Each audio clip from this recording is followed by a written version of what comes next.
Today's episode has probably my biggest knitting fail to date, and I think I have a yarn problem. Hello and welcome back to the Made by Jo Crafty Podcast. My name is Jo. I'm a knitter, sewer and crocheter based in Fife in Scotland, and this is my space on the internet to talk about what I have been up to in my crafting world recently. Today's episode will consist of a few whips you've seen before, quite a few new whips, and a yarn haul that I think means I have a yarn problem.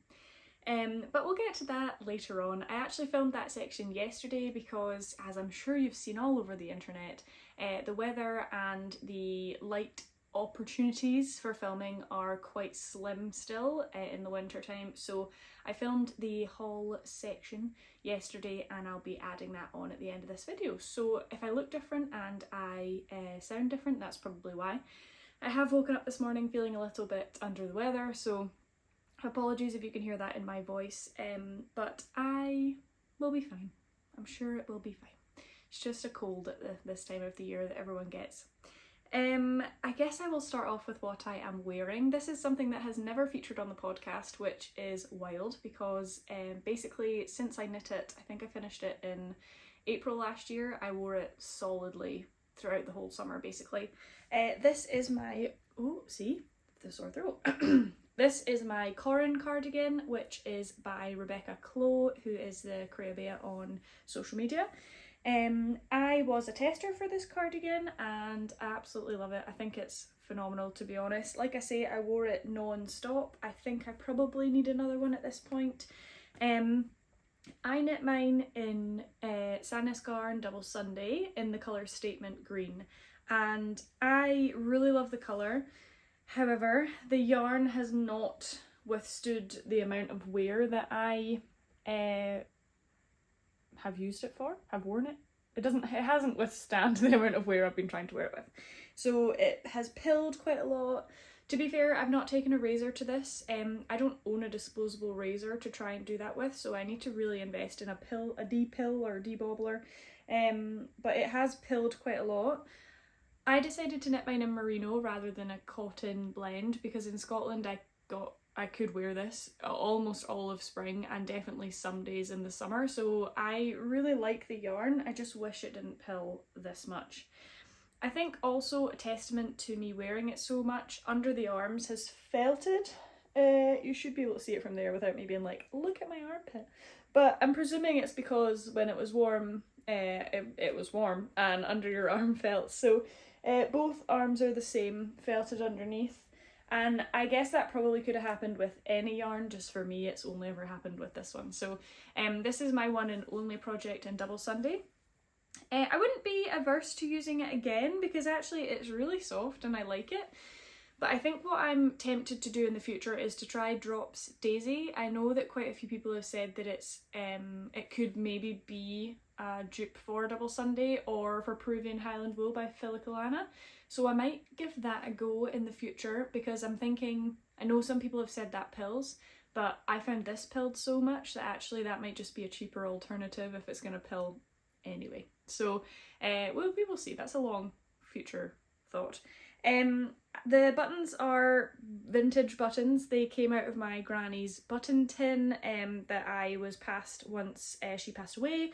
So I felt really sentimental about these and I really wanted to use them. They look like little flowers. Let me see if I can show you. And I had just the perfect amount of them. So yeah, this is my Corin. I can't quite believe I've never worn it on the channel, but I guess I didn't start filming podcasts until August or something, and by that point I hadn't really been wearing it that much, and I knew that it was pilling and felting, so I was trying to reduce my wear of it. But I wanted to wear it today. It is March, it is a really dreich day, it's raining. It has been raining since I woke up this morning, so I thought I'm going to brighten up my day with a little bit of spring colouring. So this is my Corin cardigan, really love it, would recommend to a friend, and that's all I have to say about it. So we will move on to finished objects. I'm going to blast through a couple I don't have here, and then we'll go into the ones I do have. So first up, I finally finished my dad's zipper sweater, and I gifted it to him. So I'm going to pop the picture that he sent me up here. I'm going to put a little emoji if I can over his face, because I don't want to show him all over the internet without asking him, but this is him smiling away in his zipper sweater that he received. He absolutely loves it, fits him really well. I was really pleased with the zipper and how it went in. I thought I did really well. I followed Rebecca's tutorial actually for her Lanark sweater, because that's also a zipper sweater. So I followed her video tutorial on YouTube, and that's how I did it, and it went really well. I did it over a lunchtime. It didn't take me too long at all. So I would recommend that video if you are also a bit apprehensive about putting a zipper in. So that's my first one. I knit that jumper in Drops Nepal in the colour Bordeaux, in case you were wondering, and the zipper that I chose to use was just the Petite Knit brownie burgundy colour. I actually bought the pack from Petite Knit and did it that way.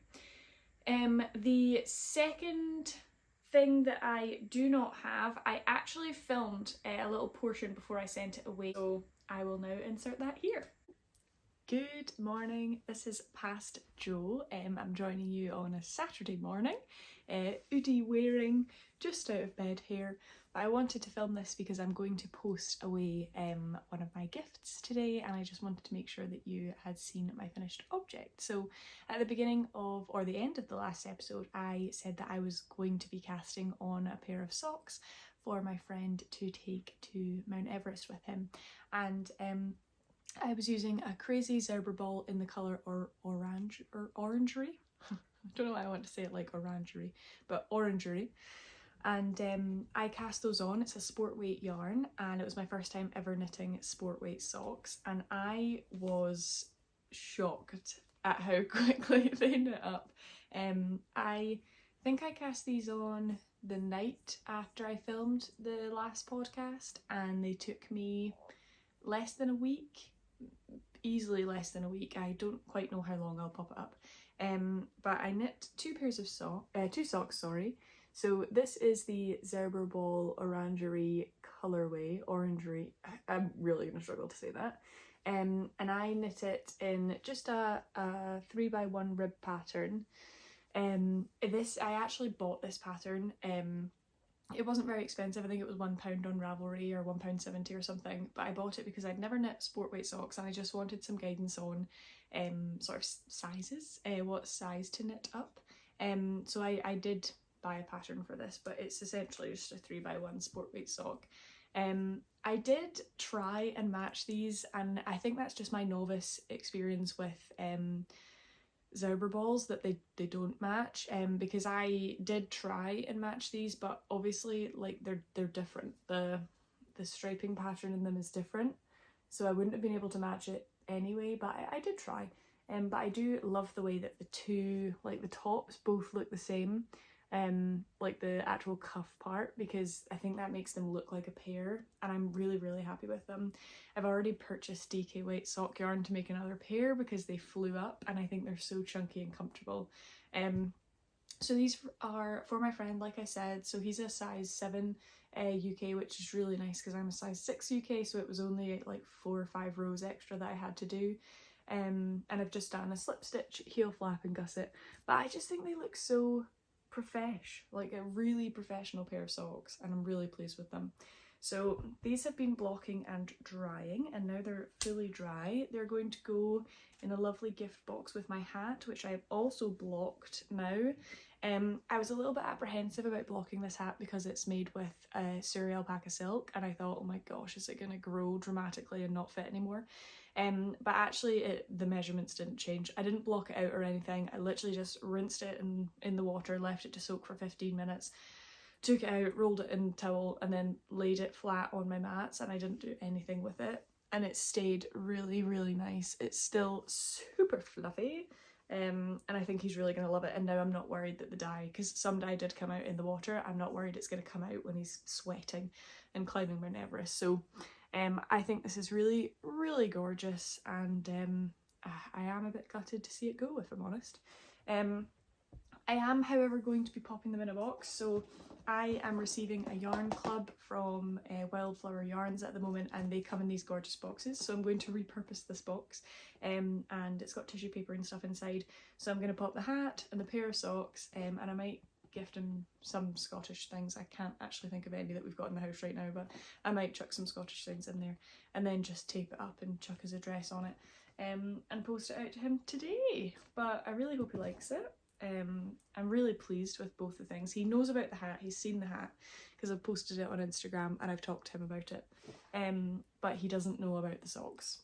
I thought I'd throw them in as a surprise, so I'm really excited for him to receive them, but I'm going to post them today, which is why I wanted to film this, and apologies for the laid back attire this morning. Today is the Saturday for the Scotland-England rugby match for the Six Nations, so I'm going to spend it with my mum and dad and my nephews, and I'm going to get, hopefully, a fair bit of knitting done. So I am off to go and start packing to go back down to my parents and get this posted off, but I will pass you back to future me. Wasn't obvious enough in that little clip, I really loved those socks.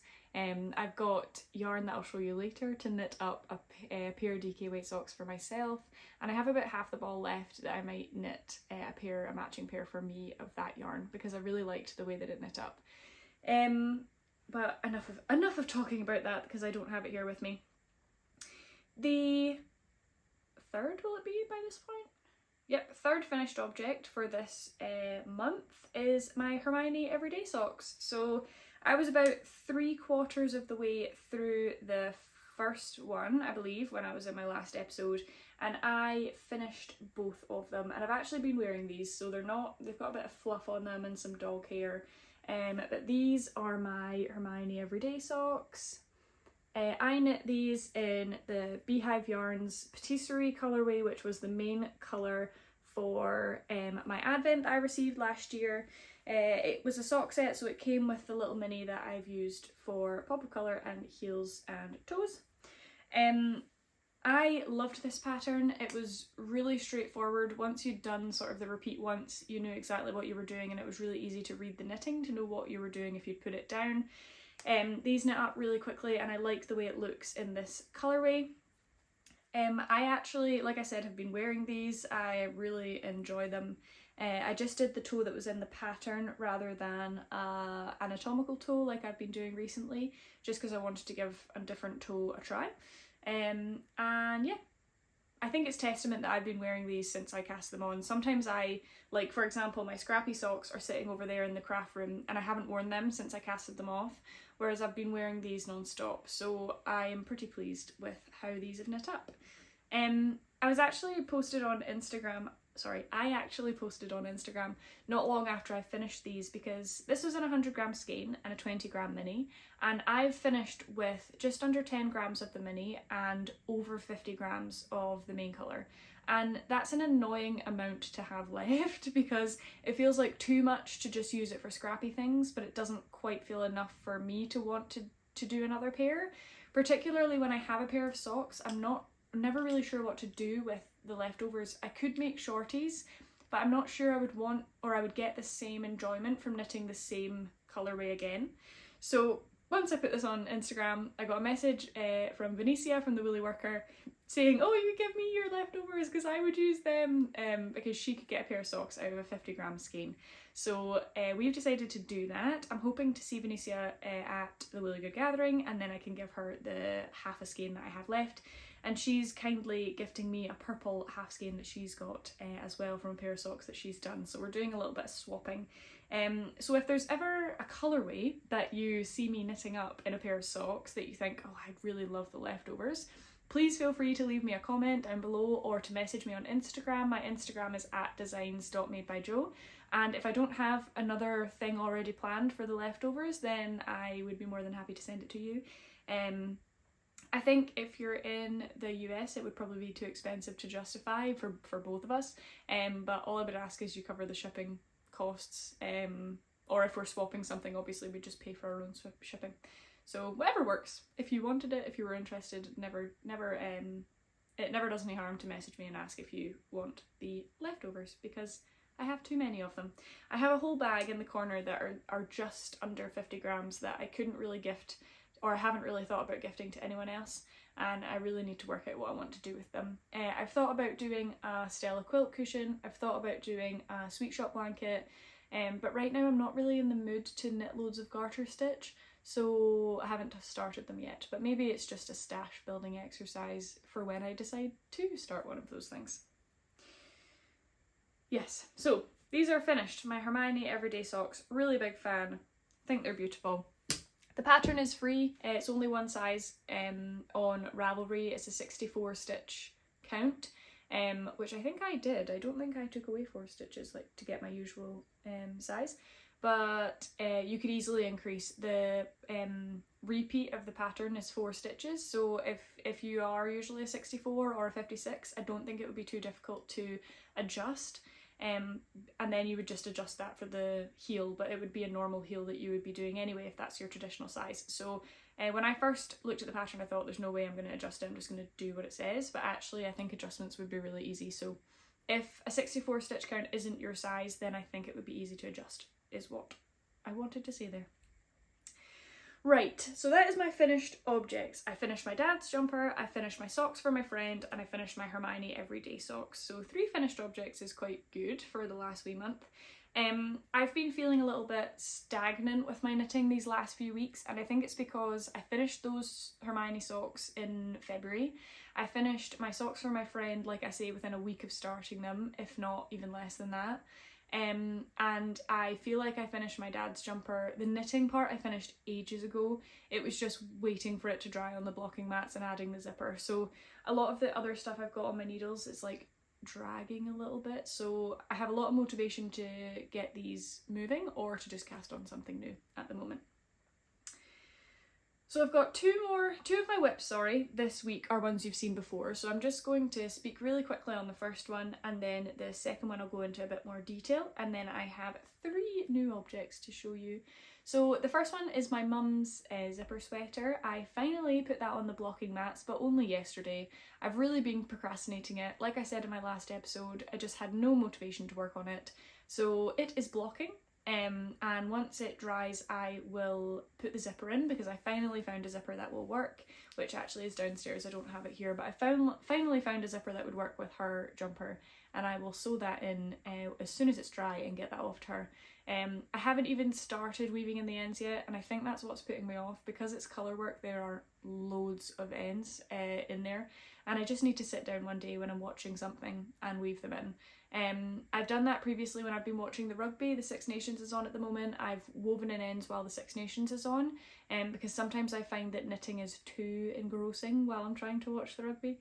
So maybe I'll do that this weekend because it's the last weekend of the rugby. But we'll see how we get on. Hopefully while I've been chatting, Editing Jo has inserted a video of it blocking, because I'm not going to get it just now because it's still wet. And then my final whip that you've seen before is my Daft Days cardigan. Now this is the project that I mentioned at the beginning that I think might be my biggest knitting fail so far. I'm knitting the Daft Days cardigan in... Oh, actually, I mentioned the yarn for my Hermione socks.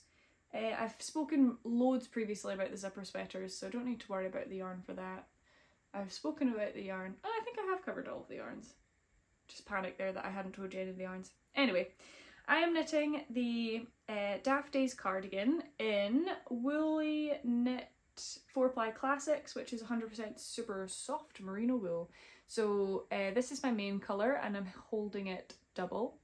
And then for my contrast stripes, I'm using the Nervous Fibres Sadvent, which is actually the yarn that Rebecca used in her sample.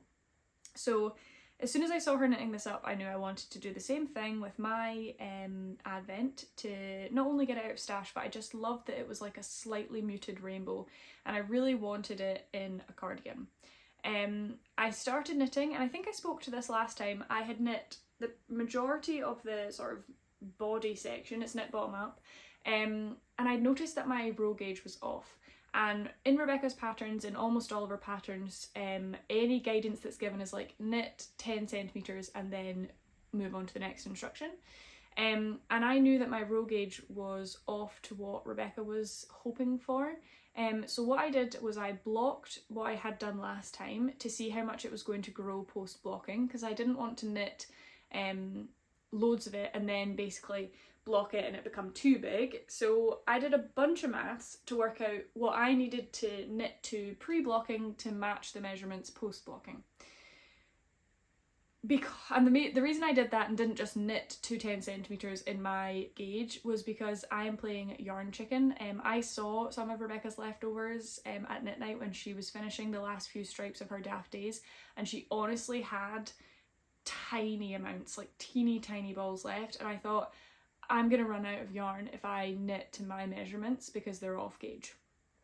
And what that has meant is that last night when I seamed the shoulders, I realised that my cardigan is very, very small. Now I'm going to show you, if you're at home, I mean, feel free to laugh because you're at home and I can't hear you, but please don't laugh at me. But this is my teeny tiny Daft Days cardigan. And I put this on last night and it's honestly like a waistcoat. And Angus said to me, could you not tell that it was wrong as you were knitting it? And I think a part of me was in denial, and also a part of me, because it's knit bottom up, you then knit the back panel separately and the front two panels separately. And I think because I was doing all that and there was so many stitches on stitch holders and everything, I never really stopped to look at the dimensions of the cardigan until I'd seamed the shoulders last night, and then I realised I'd made a grave mistake. So let's just start with the positives. I absolutely love the colours. I think it looks amazing. It's the perfect, I'm just going to fold it in half so it's easier to hold. It's the perfect sort of neutral rainbow colour pattern, and I really, really love the colours. The armholes, tiny. I actually think the armholes are not too dissimilar to the armholes on my Corin, which means that it's probably going to end up felting under the arms as well. So I really need this to grow quite substantially in blocking in order to make it a decent size. Now, I'm not averse to a cropped cardigan. This Corin is more cropped than I wanted it to be when I knit it, but it still like just hits my high-waisted trousers and things and skirts and dresses in the summertime. And I wore this so much more than I thought I was going to the first time I tried it on, when I thought it was slightly too short. So if I can get this to be the same length as my Corin, it's currently about an inch shorter pre-blocking. If I can get that right, and if I can get more depth into the armhole, I think we're going to be all right. But it is just like comically small. It's comically small at the moment, and I have no one to blame but myself. But unfortunately I was sort of thinking about my options last night, and because it's striped, double-stranded and fingering weight, every single stripe... Oh, I'm receiving a phone call. Just cancelled it, sorry, I'll call you back. Every single stripe, the yarn is cut. And then also I've been doing the weave in Steven method at the beginning of each round. So every single time I rip out to the end of a round, every second row I'm going to have to unwind the end as well. So frogging this is going to be an absolute nightmare. And I would also have to use like a Ziploc bag to individually put each two strands for what stripe was where, and which one was the front panel and which one was this front panel and what was the back panel size, and it's just going to be chaos. So I'm going to do everything physically possible to avoid that by stretching this and blocking it to the absolute limits. So I didn't want to do that until I'd shown it on the podcast, because last time it was just a back stripe essentially, and I do really, really love the way it looks. I'm just hoping I can block this to the gods and that it will... Oh, I've also just realised I never finished off the cast off last night. Well, that's hilarious. There's just a stitch hanging loose. Please bear with me while I fix this, because that's going to stress me out. I'll work it out when I'm fixing it later on. Anyway, I'm just going to hope that I can block this and it will get to some sort of size that I can wear it. I did actually get a message from someone on Instagram who watched the podcast, so hello, your name isn't actually in your Instagram handle, so I would name you otherwise, but they were like, oh, if it doesn't fit, I've got a 5-year-old that I'm sure would like it, so I'm sure I will find a home for it if it really doesn't fit me, but I was gutted. I think if I block it and I can't stretch it to the gods, then it will go in the naughty corner for a little while, because for all the aforementioned reasons, it's going to be an absolute pain in the bum to frog.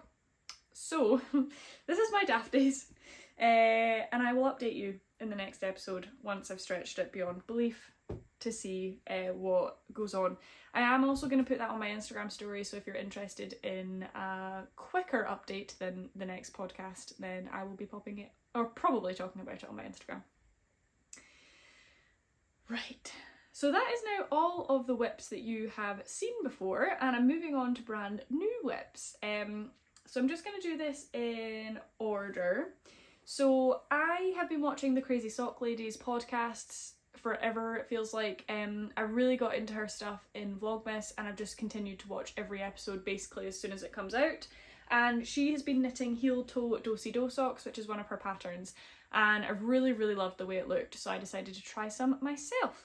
And I was at my mum's house, I can't even remember, a couple weeks ago now, and she had some yarn, this yarn in particular, which is Zigzag 4-ply by King Cole, I want to say, which is a self-striping sock yarn. And she had quite a few different colourways, so we did some Ravelry searching to see which colourway striped up I liked, and I picked this one. I was really tempted to buy a hand-dyed yarn by a company called Giddy Yarns, which is based in Dundee in Scotland, but this was post everything else that I'll show you later, which has led me to believe I have a yarn problem. So I decided, let's use what I can source from my mother. So I thought this looked like Piglet, which was the colour I wanted to get from Giddy Yarns anyway, so I cast this on. I cast on in pattern in the size that it said to cast on for my foot circumference. I will insert a picture of how far I got. I got all the way down an extra long leg, I did the heel turn, and I did a little bit of the foot, and I went to put it on for the first time, and it was so tight, it was unbelievable. So the heel toe do-si-do pattern looks like little chevrons. So as part of that, you end up with these knit columns, and it was so tight on my foot that the knit columns stretch and you could just see the bars in between each stitch, and it looked a little bit like lace work, but that's obviously not what it's meant to look like. So the pattern like stitch count that I chose was 56 stitches, which is smaller than what I usually do, but because that's what the pattern said to use, I just went with it. And I'm knitting this on a 2.5mm needle, so traditionally I'm 60 stitches on a 2.25mm needle, so I thought maybe 56 on a 2.5 will be fine. Wrong, was not fine, was so tight, and I'd done so much of it that I was gutted to rip it all out, but I knew that was the right thing to do, so I did so, and I ripped it back to the cuff, and this is where, I mean, I think I knit this as soon as I ripped it out, and I've not touched it since. So this is the little cuff, which I just think is adorable, and I've done about 10 rows so you can't even see the pattern. I ripped back to the cuff, and then I added 4 extra stitches to get 60 stitches, and I thought 60 stitches on a 2.25 is what I usually do, so on a 2.5 it should fit, and the last thing I want to do is to go up to like 64 or something and to find that it's way too big. I think that would really annoy me as well.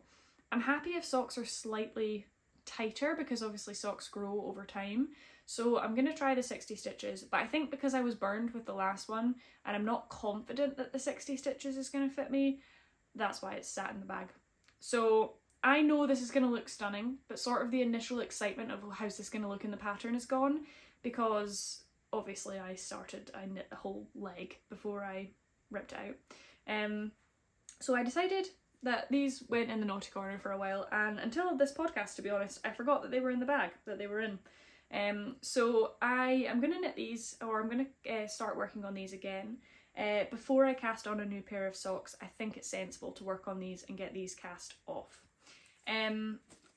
So that is my heel toe do-si-do in zigzag yarns. I don't think I have the label, unfortunately, but it's definitely Zigzag by King Cole in the pink colourway.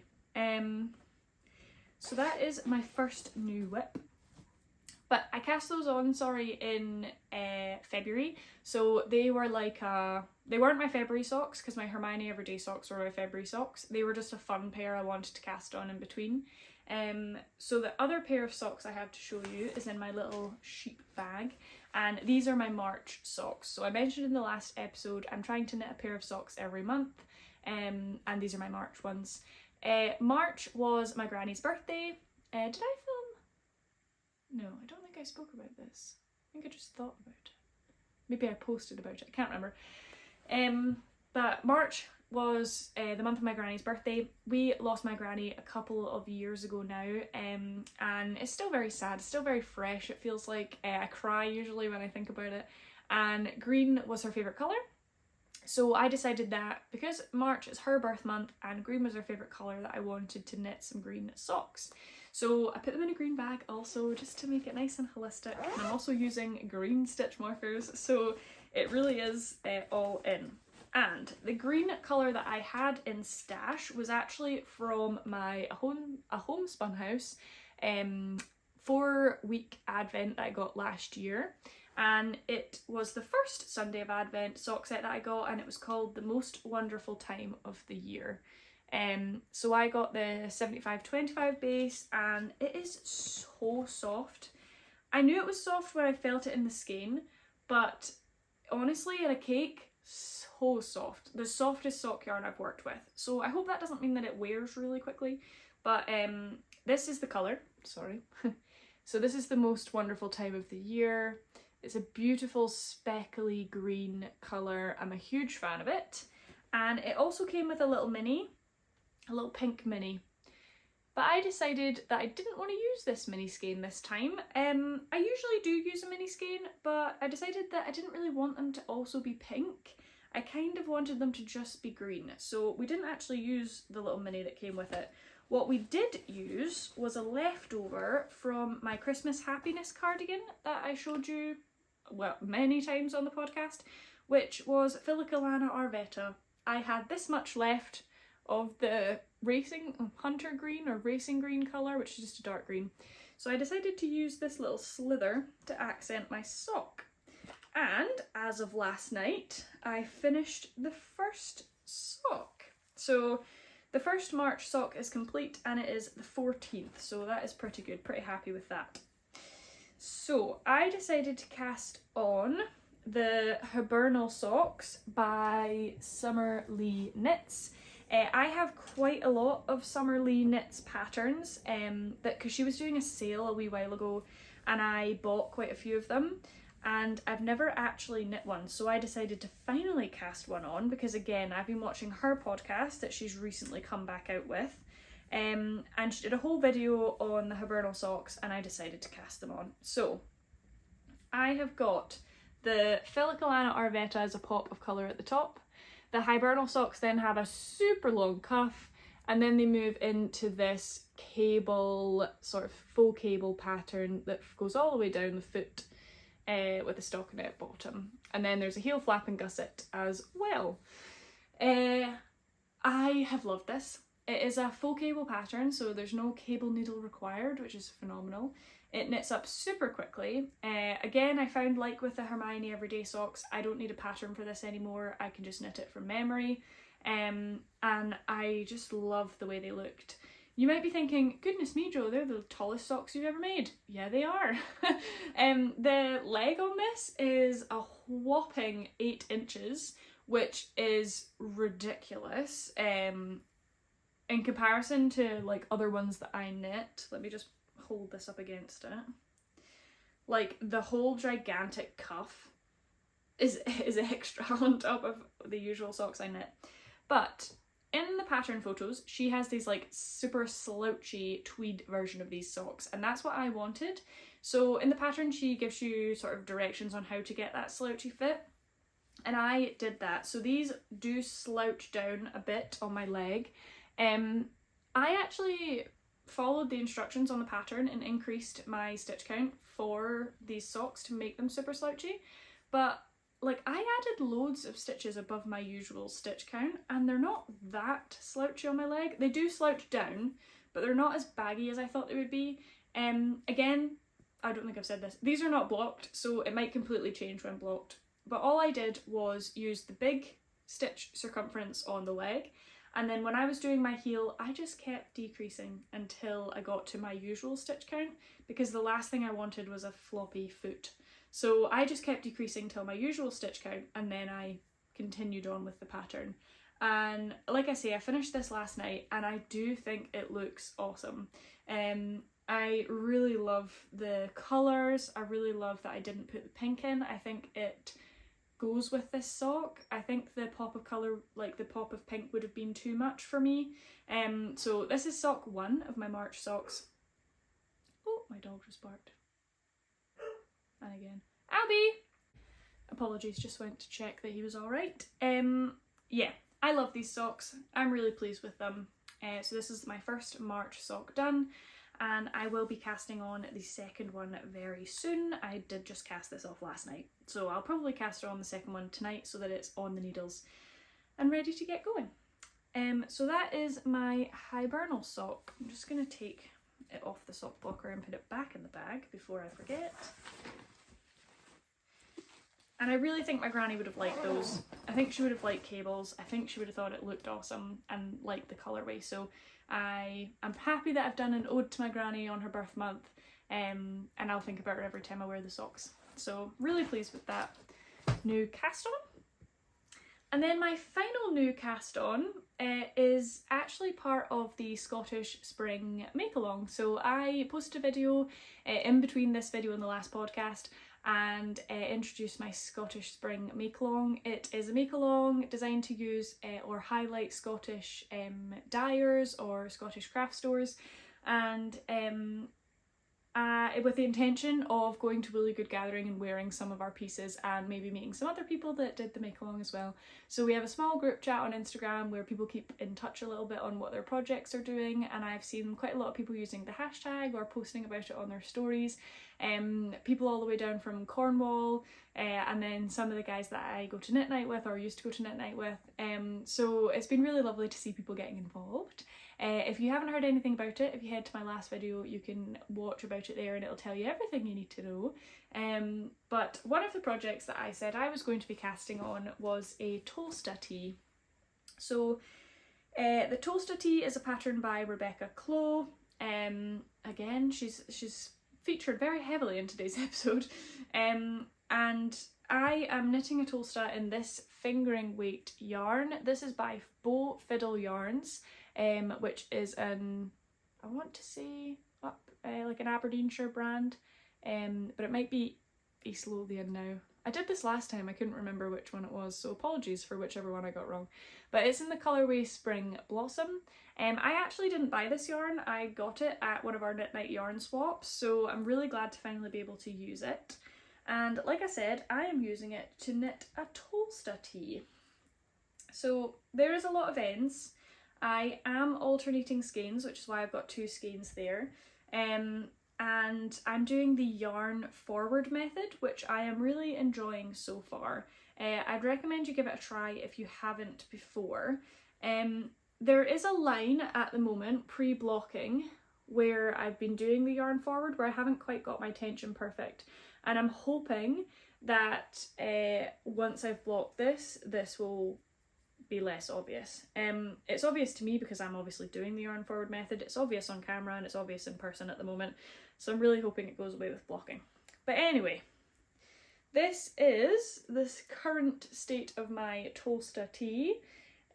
This is the fingering weight version. I was a tester for the Tolsta tee and I have previously knit the DK weight version.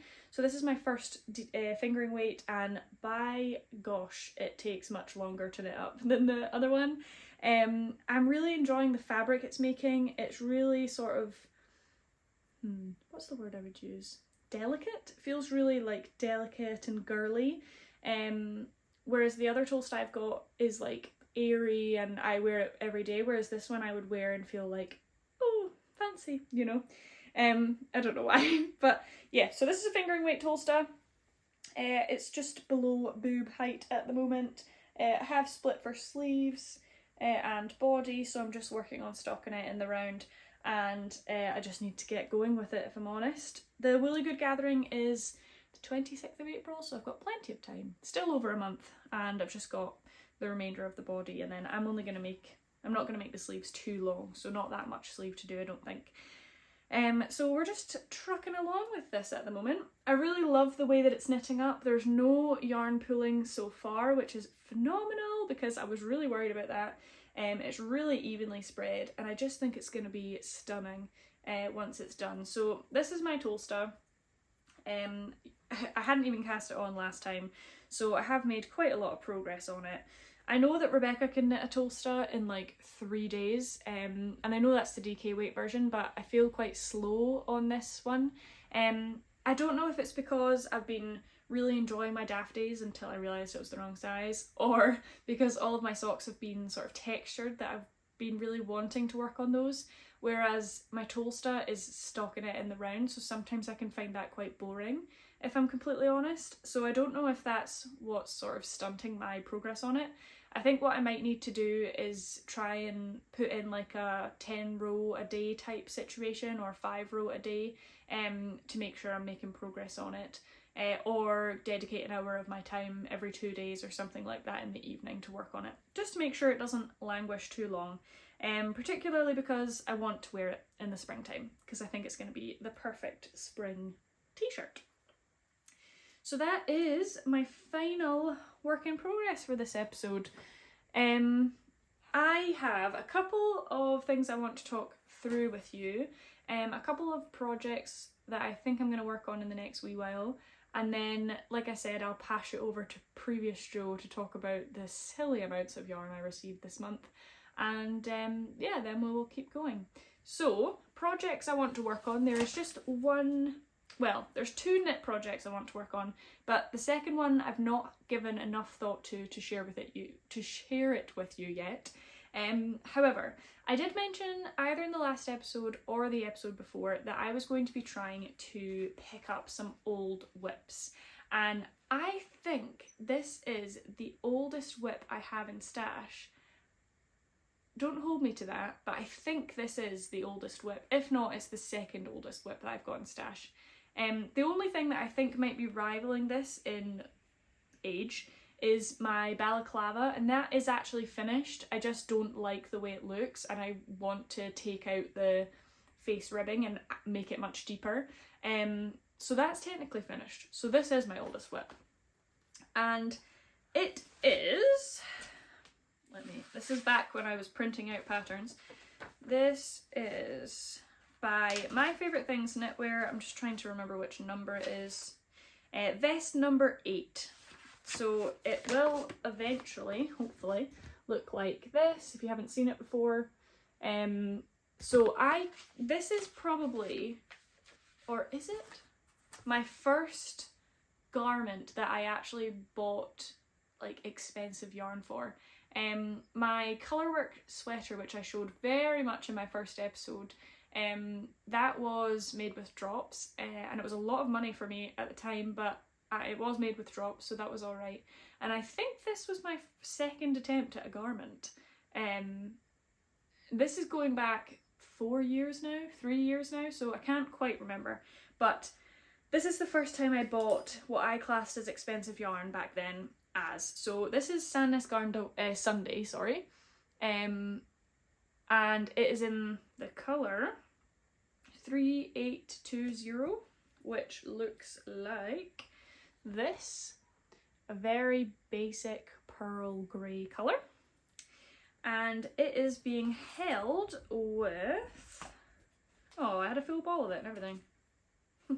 And it is being held with this, which is by We Are Knitters, and it is called the Fuzzy Yarn, which is 40% alpaca, 40% Highland wool, and 19% Donegal, and it's just in the colour grey. So it looks like this. And I'm holding this just with the Sunday, 1 strand of each. So like I say, this is my oldest garment whip, and it is also it's so old that it's on knit picks. Is it knit picks? I think so. Knit picks cables. Like that. I don't really use knit picks anymore. I use my Chow Goose. So that's how old this project is. And this is as far as it got. This is the back panel. So I'm pretty sure this goes like that. I think. And then I think my next step is to pick up this section to start knitting over the shoulder, and then pick up this section and start knitting over the shoulder. However, when I was knitting this, I found the cable increases. I've now got fluff in my mouth.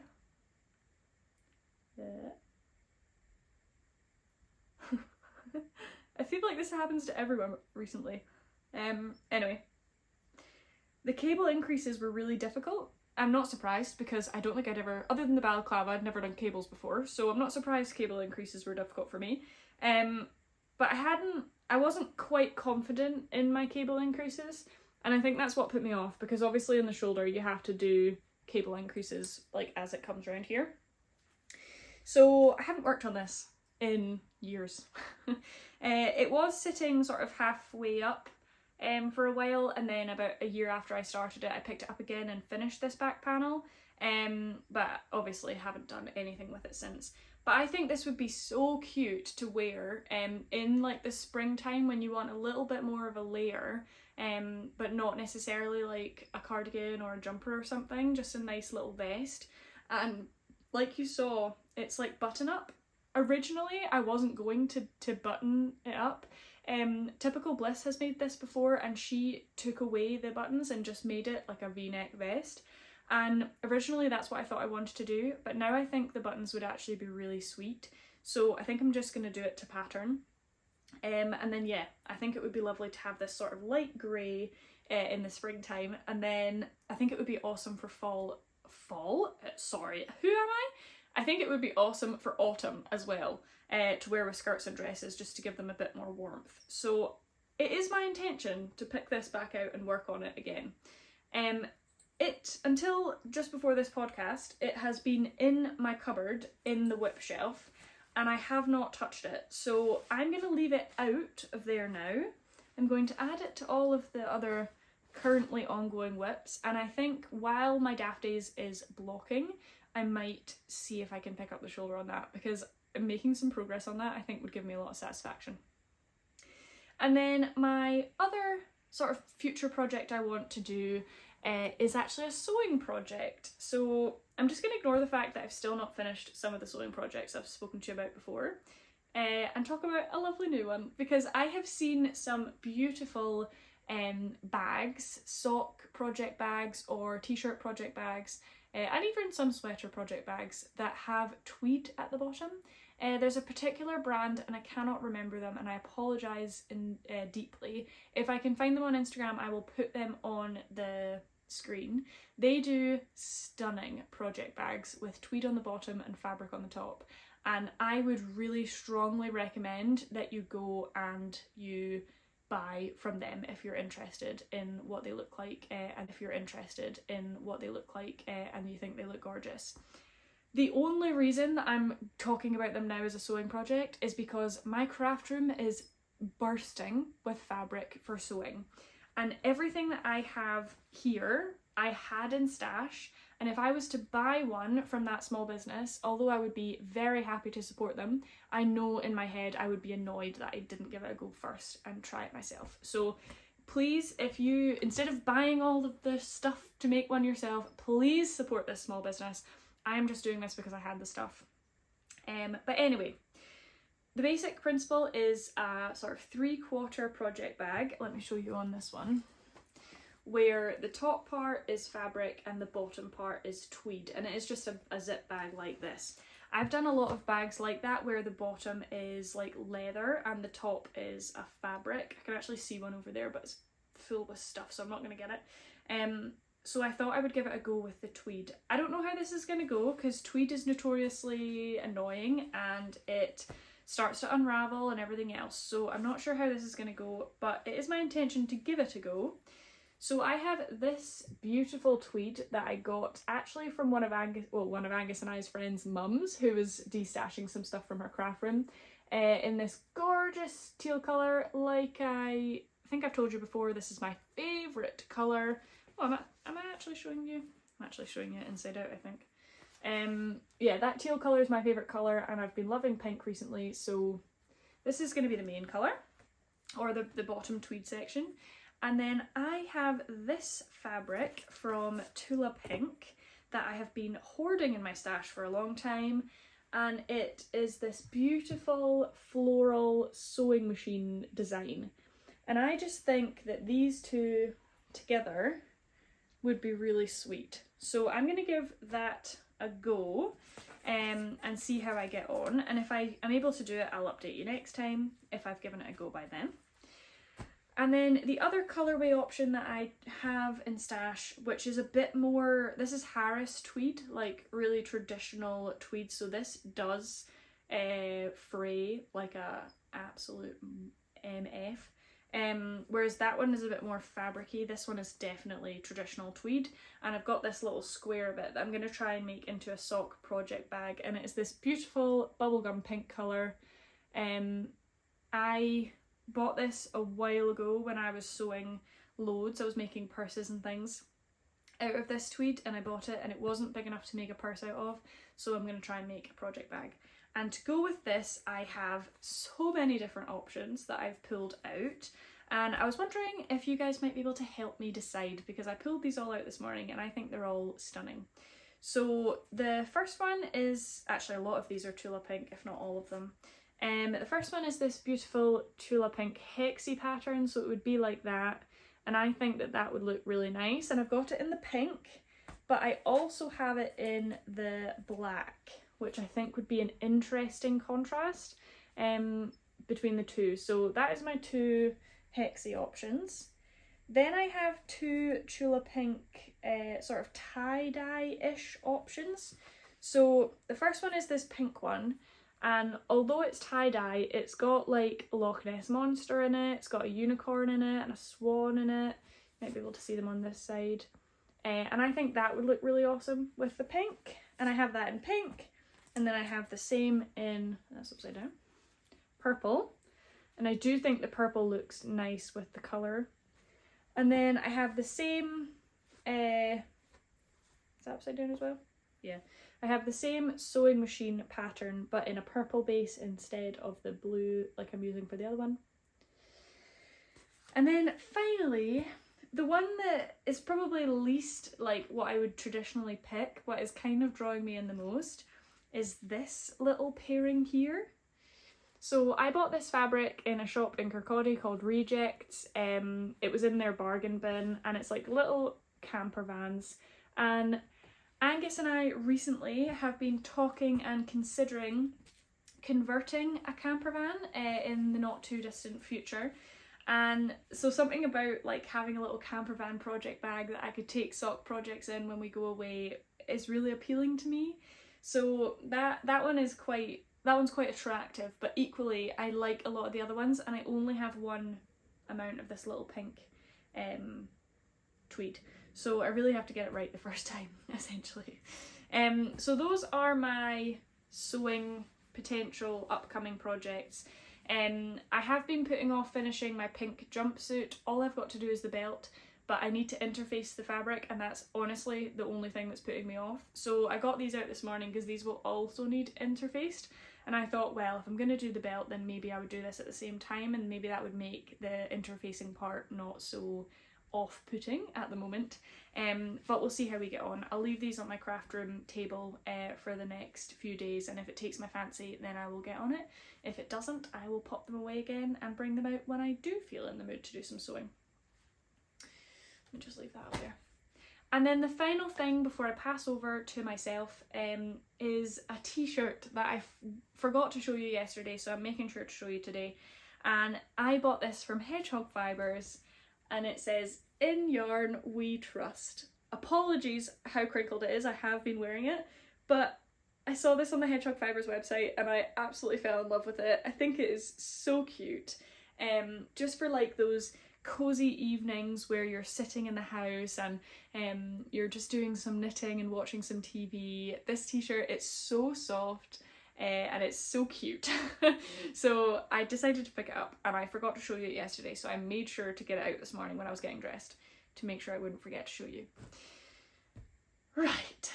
Well, that was meant to be a quick 30 minutes before the next 30 minutes of yarn, but I think I will have run over time, so this might be a long episode, I apologise. I actually did all of my breakdown and stuff yesterday, so I'm just going to pass you over to Previous Jo and we'll show you my yarn problem. Okay, so I'm going to show you the things that I added to my collection this month. I don't know if Previous Jo will have explained this, so I will. I'm a little bit worried that I'm not going to have enough light to do all of my filming in one go. So I'm filming this first so I can put some of this away, and then I will be filming the actual podcast episode tomorrow. So if I look different, that is why. But yeah, I just wanted to make sure that you could see the yarn in its full glory in the daylight rather than it getting later and later on tomorrow and it being dark for you to see.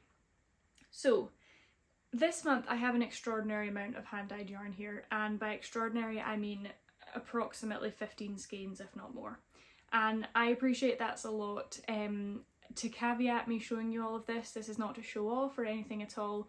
This is a silly amount of yarn, I know that. The reason it's so extreme is because there was a big sale in which, and that accounts for the majority of the yarn I've got here, is the sale that I bought stuff in. But what I would also say is that this is what I spend my money on. It's my money. I'm very happy to spend my money on this, and since doing this, other than if I need a main colour for a sweater project, for example, I'm not intending on buying any more because I know how extreme this amount of yarn is. And it doesn't have space in my stash, so I need to get rid of some before I can put any more in. So if you don't want to see my haul, that's absolutely fine. Please just click off the video. It's been lovely to have you. Thank you so much for watching the episode today. However, if you love hand-dyed yarn and you want to see what I picked up, then please feel free to watch right to the end. So I think we're going to start off with the things that I ordered first but actually received last. So a couple of these things I ordered months ago and then they've just arrived within this last month of February. Since the last time I filmed, it's been half of February and into March, so over 2 months. But I will start with one that I ordered a long time ago. So this is by Nicole Mendez Yarns. She is on Instagram. She also has her own shop and an Etsy shop, and I have been watching her Instagram for months and months, but I've never actually purchased anything, and I finally decided to get one of her mystery options. So she does self-striping yarn, that's mostly what she's known for, and this was her Easter self-striping yarn option, her mystery Easter yarn. It came in this gorgeous canvas bag, which you could reuse as a gift bag, no bother at all, either if you're gifting someone yarn or maybe if you're gifting them a bottle of something, it would fit lovely in here. So it came in this lovely little bag, and I decided to get the sock set version of this. So I think I ordered this back in January, I want to say. Maybe even earlier than that. I think it was January. And it arrived this month, and it is this gorgeous yarn. So this is her Easter Mystery, and I got it on her Strong Sock base, which is 75% merino wool and 25% nylon. Because it's the mystery one, I don't know what it's going to knit up like, but it's got a million colours in it, as you can see. So I just think it's going to be a beautiful, brightly coloured self-striping yarn. And this mini is just so cute. It reminds me of little chicks. There's actually a chick pair of socks that I want to knit that I might use this for if I decide not to use it with the main skein. But yeah, this is from Nicole Mendez. Nicole C. Mendez is what it says, and she's been hand dyeing since 2013. So I've never used it before, but it feels really soft and I can't wait. I have one other, well, you will have seen it in the episode, one other self-striping ball that I've used, and that was a commercially dyed yarn. So this is my first ever hand-dyed self-striping, and I'm really excited about it. So that is yarn number 1. There's also going to be quite a lot of crinkling in this, so apologies. I might cut bits out of me just crinkling around with yarn. So if it's a bit like stop-starty, that's because I'm trying not to make you listen to me crinkling around in bags. Next one, sorry. I this year have been looking at yarn clubs. So there's this club that I'm about to speak about and one other that I'm taking part in. This is a Homespun House Harry Potter Birthdays Club. So if you haven't received your let me explain. This club is working that they are releasing Harry Potter characters' birthdays. They're doing 1 to 2 a month. At the moment there has been 4 announced and it's March, but the 4th one doesn't get posted until April, so I don't know if they're doing 1 a month or 2 a month or whatever. But basically as they come up on their Instagram you can buy them, and I decided that I'm going to buy all of them this year because I love Harry Potter. I'm a big Harry Potter fan and I just think it would be really nice to have the complete set. So the first 2 birthdays were Luna and Ron, so I'm going to be showing you these now. So if you haven't received yours for any reason, then please look away or maybe skip forward because I am going to talk about the colours. So Luna was the first one, the first birthday, and I am getting them all in a sock set, and it is 75% superwash merino and 25% nylon, and this is Luna's colourway. As you can imagine, super speckly, like full of all the bright colours that Luna's known for, and it comes with this variegated orange mini. And when I got my Luna and my Ron shipped together to save on shipping, just because they're a German company, so it is quite expensive to get it shipped here. And when I opened it, I thought this was the Ron one because obviously I would associate Ron with his bright red hair, so I assumed this would be Ron. So I was a bit shocked when this one was Luna, if I'm honest, just because of the mini skein. I thought a mini skein for Luna would be like your classic bright purple or bright pink or something like that, but either way, very happy with it, think it's lovely. It gives me the Burrow vibes, which I'm a huge fan of. And then the second one was Ron. Now this one did confuse me, so like I say, getting it all on the same base, so the 75-25, and I'm getting it in a 120 gram sock set. But this is Ron's colours.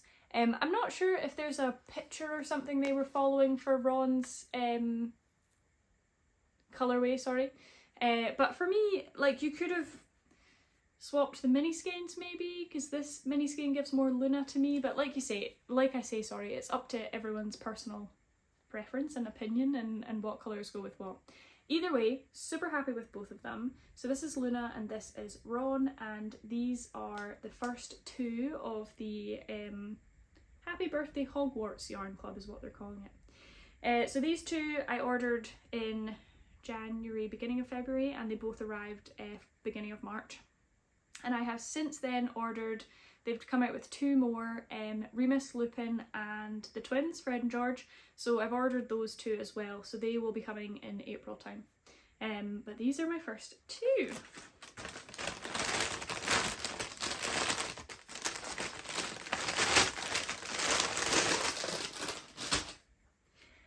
Okay, and now I think we're going to get into, I think what I'll do is I'll get into all of the smaller like 2 skein orders, and then I'll show you at the end my giant Wildflower Yarn sale order because there's loads in that.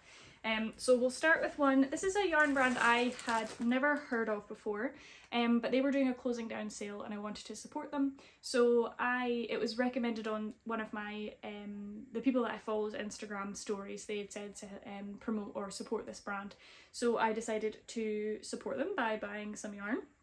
So I bought this yarn. One was just because I really like the colour, the other one was because it had a purpose in mind. So let me get them out of this plastic, I'll get the one I want it to pair with, and then I'll be back.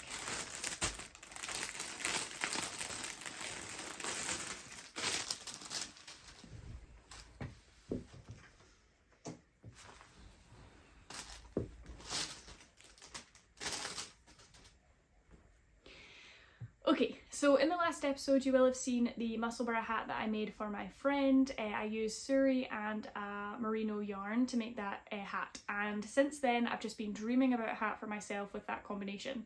And I only had a sweater quantity of Suri in my stash, so I wanted to buy some Suri that I thought would look great with a yarn I had. So I have this yarn by Biff Sugar Yarns, and I've had this for a while, so this isn't in the haul, but I was looking for a yarn that would go with this, and the company that I found it in is called Weku Yarn. Like I say, I bought this in their closing down sale, so I don't know if they have anything left on the website by this point, but this is their Suri silk lace, and it's 65% baby Suri alpaca and 35% silk, and it was called Mind Your Tongue.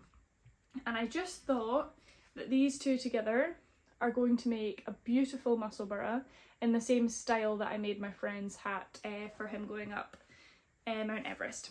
So I'm really looking forward to these. I think it's going to be phenomenal together. I haven't actually held them together like this in a wee while, because when they first arrived I did this, but I haven't looked at it since, and it's just reignited my excitement for it. I think it would be perfect for right now, which is March time. It's still freezing outside, so this would be the perfect hat for this time of year, or just for a bright pop of colour in the winter time. So I'm really looking forward to knitting these up. So this one was purchased this month, Weku Yarn Suri. And then while I was on the website, I noticed this gorgeous colour and I couldn't leave it behind. It's this light green and it's got all of these beautiful speckles in it, and it's called Marsh. This one did not annoy me, but I was a little bit upset when it arrived, because this is called their merino sock base. So I thought, great, it'll just be a merino nylon base, but silly me, I didn't properly read the website. So this is actually 100% superwash merino, and it just means obviously that it's a sock weight rather than that it's got nylon in it. So I had envisioned socks in this, but now I'm not going to do that obviously, because I don't think it'll wear very well if it's just merino. So I was thinking that this also might be an interesting colour that I could stripe as part of my Daft Days shawl, which I mentioned that I was going to be doing in my last video, which was about the Scottish Spring Mal. So I might use this. This isn't a Scottish yarn, but it is still, all the other yarns I'm using are Scottish. If I don't use it for this, I might use it for a musselburgh hat in the future. Again, it's a gorgeous and glorious colour. But yeah, I was a little bit annoyed that I hadn't read it properly and that it didn't have nylon in it. If anyone has any suggestions on if I could hold it with something, I know people have held something like this with a mohair or with a suri and made socks, but again, I just don't know if that would add any strength or if it would just make a really expensive pair of socks that I wouldn't want to wear. Or I guess I could make these into mittens or something in that vein, but it's super soft and I really like the colourway. So this is the second colour by Weku Yarn. See, this is why I wanted to do these two bits separately, because this has taken me forever and I've only gone through less than half of it. Right, let's go on to another Scottish dyer. So I have been a long time lurker of Cookston Crafts. One of my friends on Instagram is from Aberdeen and has talked about them before, and I went on their website. I was actually looking, they are the only UK stockist of the Doodle Decks by Jamie Lomax, and I was having a look at those cards and trying to decide whether or not I was going to buy them. And my mum and I were discussing it, and while I was on the website I noticed their hand-dyed yarn, and they had done a colourway, I think towards the end of last year, called Kelpie Glow, which, for anyone that doesn't know, the Kelpies are a sculpture in Falkirk in Scotland. They're big horse heads that are sitting on a canal. And when I saw that colourway, I was obsessed with it, but I held my tongue and I didn't buy it. And then when I was on the Cookston Crafts website, I thought I'm just gonna pick myself up a skein because they had some left. So this is the colour Kelpie Glow. And when I posted this on Instagram, I think I did an Instagram story about these. My friend from Knit Night Maggie, she was like, "Oh, Jo, that is the perfect you colour," and it really is. I love blues, I love the light pinks and the purples, and I just think it's absolutely beautiful. So it's hand-dyed in Aberdeen. I got their sock weight, surprising, 75/25 base, and yeah, this is Kelpie Glow. And I absolutely love it. I think it's stunning. I'm gonna say I absolutely love it loads of times in this video, or this portion of the video, so I apologise. And then obviously, because I was on the website, I browsed at all the other stuff, which was a terrible idea, and I ended up picking up another colourway that they do, and this is called Peacock. I got it in the same base, the 75-25. It is stunning. It is perfectly peacocky in its colour. It's absolutely, oh, I did it again, see, it's glorious. As with a lot of these, I don't have plans for them, which was terrible. I shouldn't have bought them without plans, but I couldn't leave this one behind. It gives me summer tropical vibes. I am reading the Knit and Nibble Mystery series by Peggy Earhart at the moment, and I don't know if anyone else has watched it. This might, or read it, sorry. This might be a really niche thing to say, but these colours remind me of something that one of the characters, Bettina, would wear, and it just gives me like tropical summer vibes. So I'm really glad I picked this up, even though I have no plans for it at the moment. I just think it's absolutely glorious. I would be interested to have a look online and see if there's vest tops or bralettes or something that I might be able to make out of one skein. I know, or I hope, that there is more of this on the website, so I could get a second skein of it.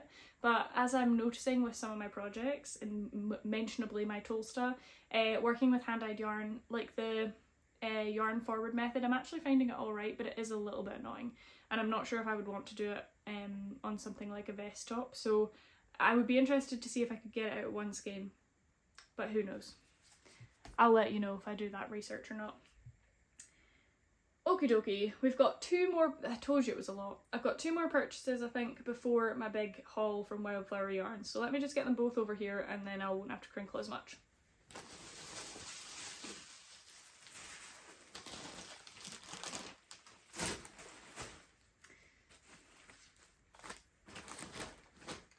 Okay, so the next one is one that I got from Biff Sugar Yarns. So that's the same place that I have previously purchased that pink from that I showed you earlier. I was stalking their website at Christmas time because they had a glorious colour that was called, I'll tell you because I bought it, Frostberry. And I saw it on their website and I thought, I really, really love that. But again, I was restrained over the Christmas period. I said, no, Jo, you don't need it. Let's not get it. And then in February, I really had a treat yourself month and they were doing a sale. It was only 10% sale, but they were still doing a sale. So I decided to treat myself to it. Since I did Dave's socks, oh, don't know if I was meant to tell you his name. Anyway, I'm sure he won't mind. Since I did my friend's socks, I have been really interested in knitting up some DK weight socks for myself because they really were so quick. So I decided to pick up the Frostberry colourway in their DK weight. So these are going to become my first pair of DK weight socks for myself. It's beautiful, blues, purples, a little bit of red in there. And then the DK weight came with two little mini skeins, a red and a pink. So I can't wait to knit this up. It does give me like winter vibes, which is nice, but it's not too wintry that I wouldn't wear them in the summer. I think they'll be sort of house cozy comfy socks that I'll wear, and I'm really looking forward to it. So this is their DK weight, 75-25, and it's a 100g main skein and then two 20g skeins as well. For the sock yarn that I used for my other DK weight pair of socks, that was on a 150g ball and I still have loads left. I've not actually weighed how much I've got. Oh no, did I? I think I weighed it and I had about half left.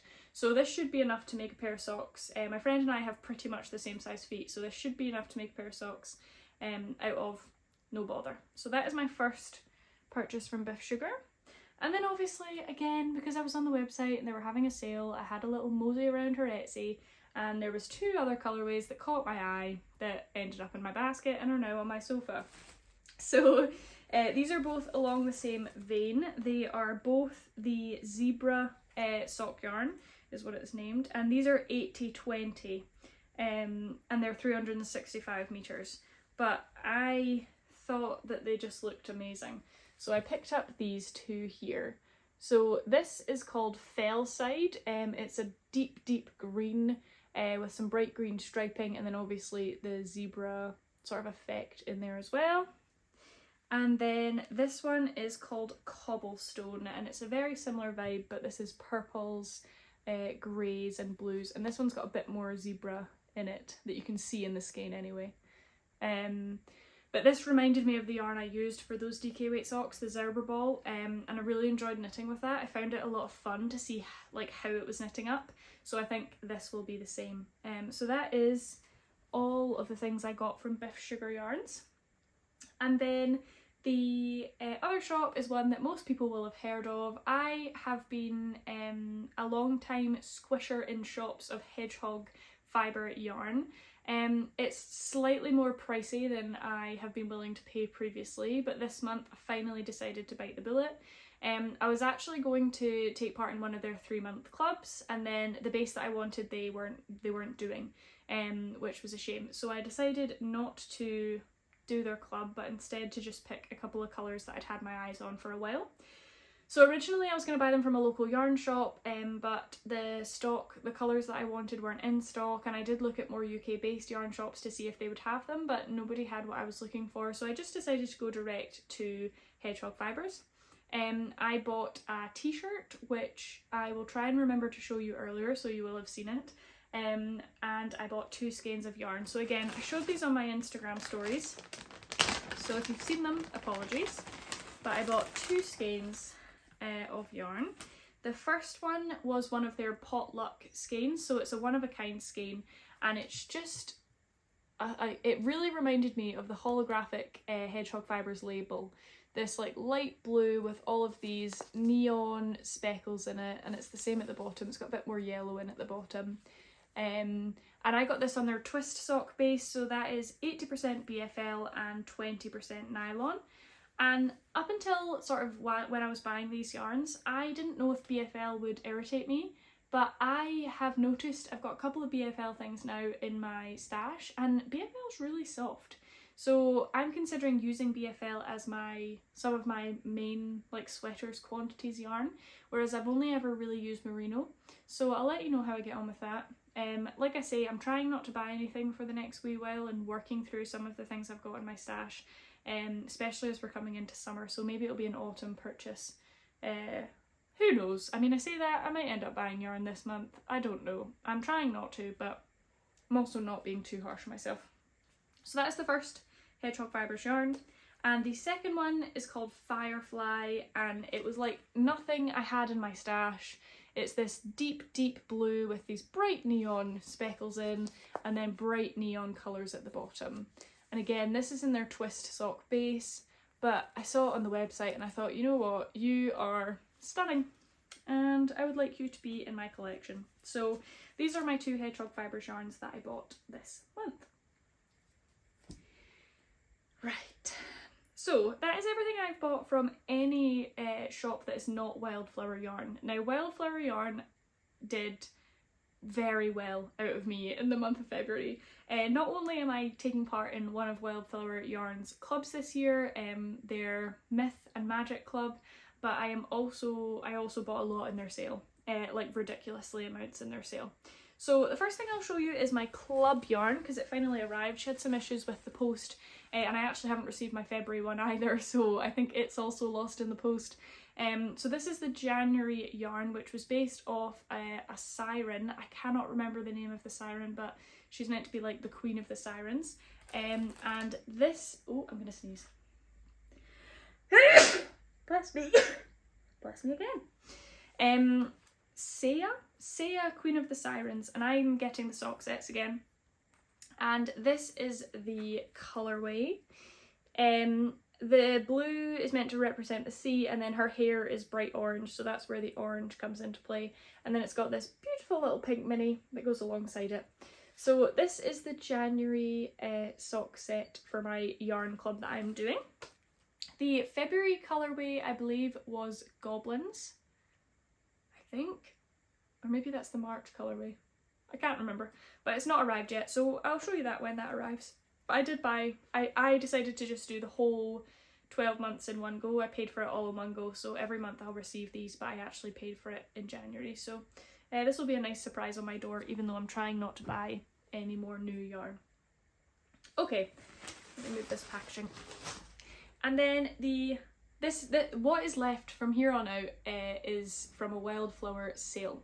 So Wildflower Yarns were doing an one-of-a-kind skein, orphan skeins, one of a kind, orphan, and something else. I can't remember. There was 3 categories basically. And it was any sort of skeins that she dyed up over the last 6 months that were one of a kind or were the last of their kind that she was trying to get out of her stash. And they were up to 40% off. So I got a lot of yarn here and it was all up to 40% off. So I did spend a lot of money, but the reason I decided to go for it is because I thought these are one of a kind, I can't get them again. And also it was a big discount, so these will be good for gifts in the future. I've already gifted some to my mum, so I can't show you the ones I've given to my mum.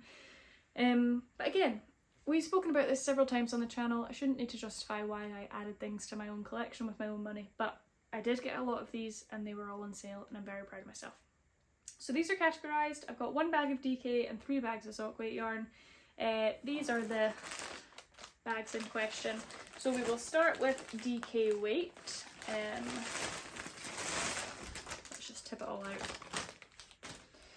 Okie dokie, so the first yarn I got 2 skeins, and these are because I'm going to use them for my Pim Pom shawl.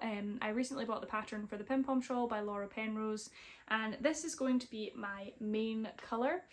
These are DK weight yarn. She said you needed 2 skeins for the main colour, and this is in the colour Celestial. These are actually 2 slightly different tones of purple, which I'm assuming is why they were in the OOK sale, but I'm hoping that if I alternate them you won't be able to really tell. Celestial is a purple colour with a whole bunch of speckles in, which I just think was really nice. So I got 2 skeins of that and I bought this with the intention of using it for a Pim Pom shawl. So that is my first yarn from the sale.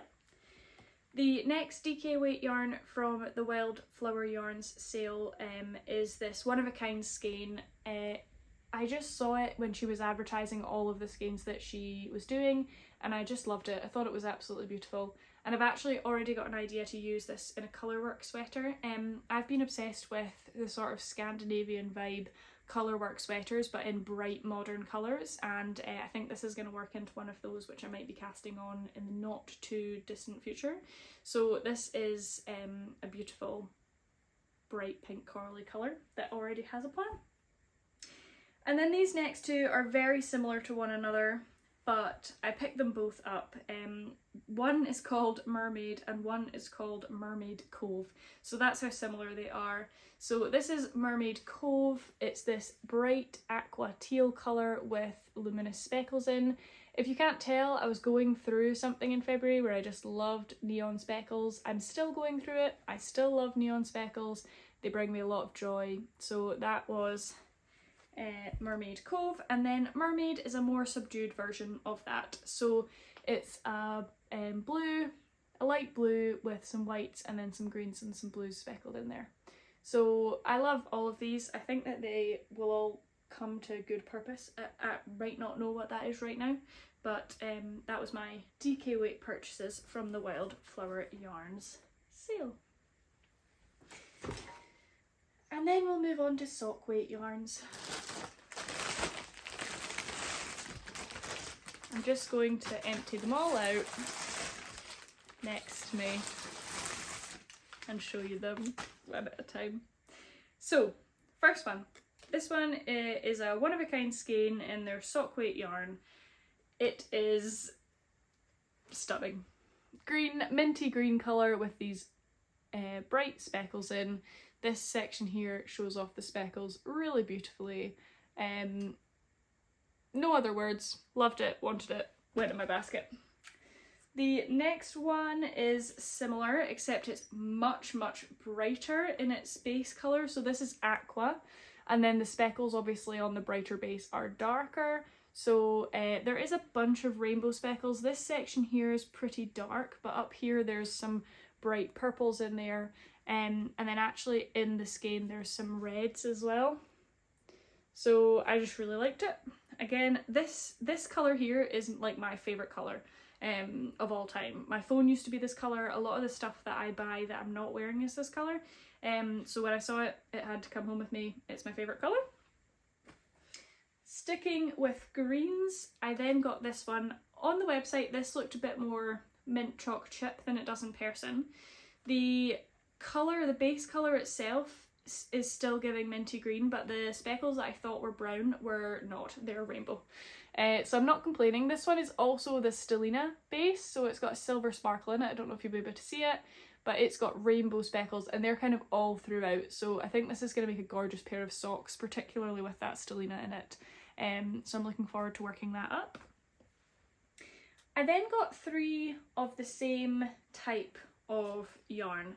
So Wildflower Yarns is quite known for their sort of, she calls it her holographic yarn, and it's I think it's a striping between a main colour and like a rainbow of neon colours. And I got 3, actually got 4, but my mum's got 1 of these colourways. So I had forgotten this one is actually DK weight sock as well. It was in a different bag because I took it down to offer it to my mum because my mum's favourite colour is yellow, and this is what it looks like. So this is like a peachy yellow with her neon stripe down the middle. This one has also got silver stellina in it, so this is going to be a gorgeous pair of socks. I think it will be a nice summer pair of socks because even though it'll be summertime, we often get cold evenings still in the UK, so I think these would be lovely for the cold evenings, even though they're bright and springy. And then the other 2 I got are the same, except the green one has stellina and this one does not. So I got one of her lemon holographic ones. This one says Hollow Accident, so it's not her traditional lemon colour, or maybe it's got too much holographic in it. I'm not quite sure what the accident was, but it's yellow and her holographic one. And then this one is called Holographic Mint, and this one's also actually DK, I didn't realise that. So this is the DK Stellina, and again it's exactly the same as the peach one, except the base colour is mint instead of peach. And then the final 2 yarns you will be happy to hear are quite similar. So this, you might recognise, is the sock weight version of the Celestial colour that I got on DK for the Pim Pom shawl. I wanted a pair of socks to match, or a glove, or a hat, haven't quite decided yet. But I really loved this colour. I love the base colour. I was in a purple mood as well, and I just loved the speckle colours that are in there. So I decided to pick it up on the sock as well, particularly while it was on sale, and I loved the colour. And then the final yarn I got is called Ethereal. I always want to say ethereal. And this is similar to Celestial, but it's much more pink. So it's got a pink, like baby pink up here, undertones, and then it's got the speckles throughout it as well. So this is a purple pink mix, and I just thought it was really cute and I wanted it. I particularly like this section that have got the bright orangey speckles on them as well. I'm a big fan of them. So like I say, Wildflower Yarns did very well out of me. They're hand dyed in Liverpool in the UK, ethically sourced and muslin free, so I'm very happy to support, and I was very glad to get so much yarn on sale. Like I said, throughout this whole process, this is an extraordinary amount of yarn for 1 month, I know that. Unfortunately, I ordered quite a few things at the beginning of the month and then they didn't arrive, so then I was ordering a couple more things because I had forgotten that I was waiting for things to arrive, and then over the period of like a week, all of this arrived and I was then drowning in yarn. So I appreciate that this is really crazy. I have 1 more yarn parcel that is due to arrive outside of the clubs that I'm getting that I've mentioned, and that is from Explorer Knits and Fibers in the US. Myself and Venicia from the Woolly Worker were chatting and decided to put an order in together, so we managed to get an order in one of her most recent drops, and my partner's family has family in America, so because you can't get Explorer Knits and Fibers delivered to the UK. So I have got it delivered to the family, and then the family are going to bring it over when they're next coming. So that, I do not know when that will be here. It might be a while. But I decided when I purchased that I was purchasing things to go with things I already had in stash. So I actually bought 2 Suri alpacas to go with yarn that I already have in my stash to make Musselburgh hats for family members, and 1 for me. So like I say, this is a lot of yarn. I'm now sitting on the floor very overwhelmed by it all and looking at my yarn stash wall and thinking, how the heck am I going to get it all up there? I am actually doing some work to the craft room. I'm putting some extra storage up because my sewing stuff just has nowhere to go at the moment, and I need some extra space for yarn. So I will be putting some more storage up, which I might show you next time if it's done. But I hope you enjoyed today's episode of the Made by Jo Crafty podcast. Apologies that it is in this 2 parts. I just wanted to make the most of the sunlight, so hopefully you got to see all the yarn in its full glory. I'm looking forward to speaking to you again next time and seeing how I'm getting on with all my projects, or if I've casted on something new, because I do have a little bit of cast-onitis still at the moment. I hope you're having a fabulous day, whether it's an evening and you're watching with me or first thing in the morning. I hope you have a great rest of your day, or I hope you've had a good day up until this point. And I will speak to you very soon. Hopefully the next episode will be very soon, and hopefully I'll catch you there. Bye!